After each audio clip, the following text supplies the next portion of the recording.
Salam dostlar, bugünkü dərsimizi biz yenə Vinci ilə davam edirik və keçən dərsimizdə bizdə səhv etmirəmsə bir dənə poligon qalmışdı, onu əlavə eləmək.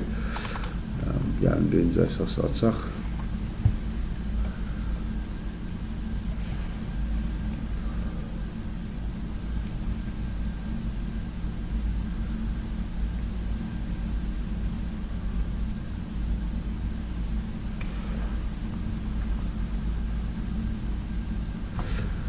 Və açaq bizim deməli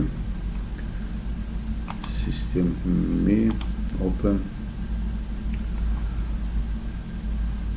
və burada dostlar gəlin deməli poligon seçək.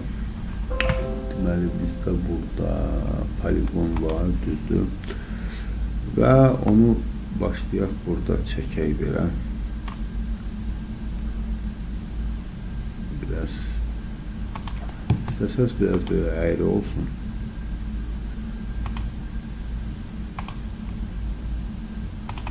Belə.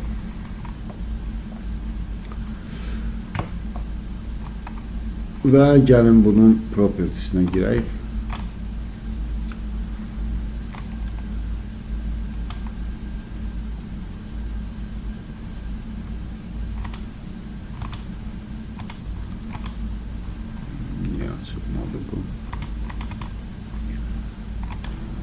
Dostlar, deməli burada nə baş vermişdi? Burada bu floating docker baxarsınız, əgər sizdə də belə şəffaf görsənsə. Yaxşı, gələk bizim deməli propertiesə və burada bizdə nə var? Birinci bizə lazım olacaq burada nədənsə burada fill level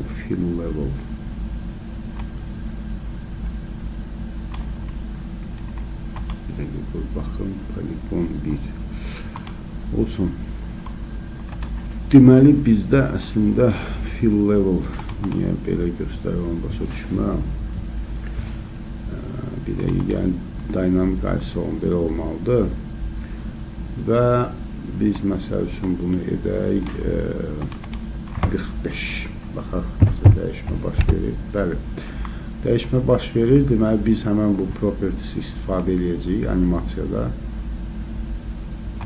Və biz gəlin birinci gələk bizim deməli tag management açaq. Tag manager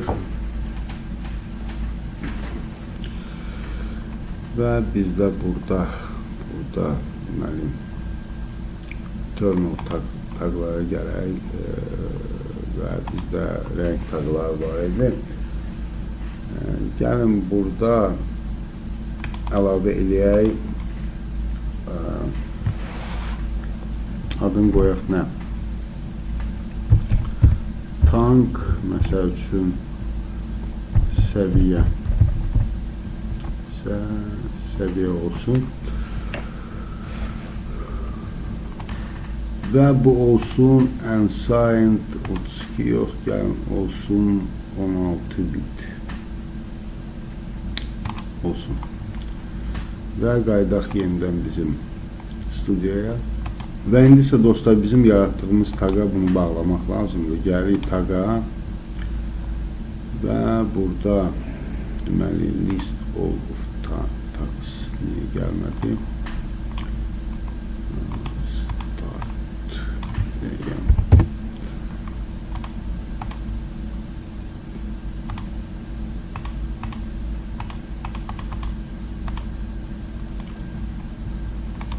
Dostlar, buradakı yazını silin, hamısı gəlir yerinə. Bizə lazım olacaq, deməli bizdə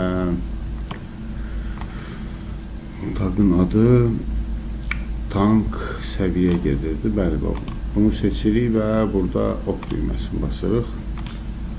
Və indi dostlar sizə göstərəcəm ki, bu tagı biz necə simulyasiya edə bilərik. Biz deməli sizlə gəlməliyik,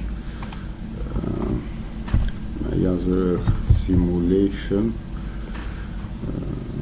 Vinci Tag Simulation bu proqramdır. Bunu açırsınız. Özünüzdə varsa açın, yoxdursa yenə dediyim kimi Tasko has saytına müraciət edə bilərsiniz. Və burada dostlar biz nə edəcəyik?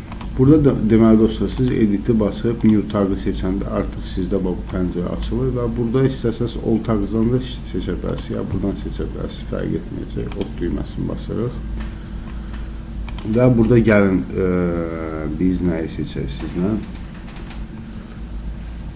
Bir dəqiqə randoma baxım. Low limiti eləyək 45 ya da 45 deyil, 20 eləyək.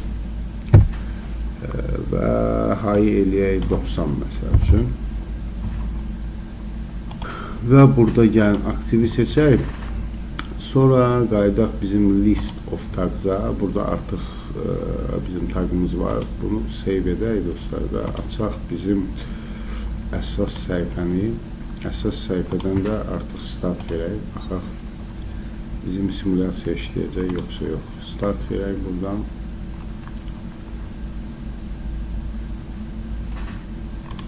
Düyməsini basırıq.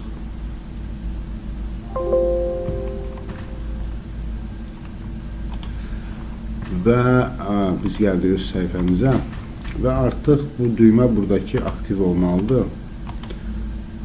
Bir dəqiqə qoy bunu.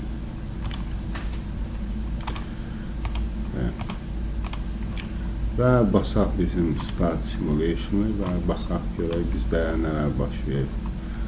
Və gördüyünüz kimi artıq bizim simulyasiyada da işləyir.